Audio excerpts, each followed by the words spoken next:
Depuis plusieurs mois, la marine à voile suscite de l'intérêt et on voit émerger différents projets qui remettent la propulsion vélique au goût du jour. Face à la flambée des prix du pétrole, le vent reste une alternative écologique.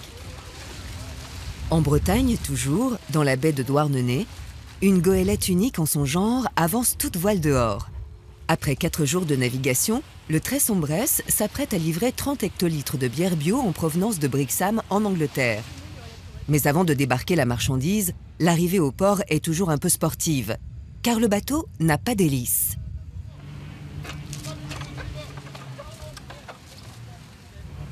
Plus de peur que de mal. Si le bateau est hollandais, c'est le breton Guillaume Legrand qui a affrété le Tresson-Bresse. Depuis 2 ans, sa société fait le pari du transport de fret par voilier. C'est le seul cargo au monde qui n'a pas de moteur. Effectivement, ça peut sembler très anachronique ou très idéaliste de transporter des marchandises sur des bateaux à voile. La question que ça pose fondamentalement, c'est est-ce qu'on ne peut pas s'imaginer se projeter dans un monde où l'énergie sera raréfiée, où elle sera plus chère, et se poser justement la question de transporter des marchandises en quantité significative sur des très longues distances, finalement sans pétrole.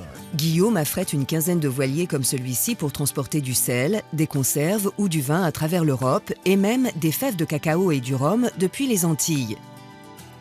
À Douarnenez, Colette Vénaud a commandé de la bière anglaise. Elle a été séduite par la dimension écologique du transport. C'est pas mal, zéro impact carbone, découvrir des produits d'ailleurs, bio. Et là, on peut dire que vraiment, c'est totalement bio. Bientôt, le Tresson-Bresse repartira avec plusieurs barriques de vin dans ses cales pour qu'il vieillisse pendant 1 an. Il paraît que le roulis du bateau donne un caractère unique au vin. La marine marchande à voile renaît donc. Mais la démarche de Guillaume ne représente qu'une goutte d'eau dans l'océan, car le navire peut transporter jusqu'à 35 tonnes de marchandises, 10 000 fois moins qu'un porte-conteneur. Fondamentalement, la démarche est très humble. Il faut le comprendre. Elle se doit d'être réaliste à tous les niveaux, commercialement, mais on est tout à fait conscient que c'est des flux qui sont infinitésimaux. Pourtant, certains cherchent à exploiter.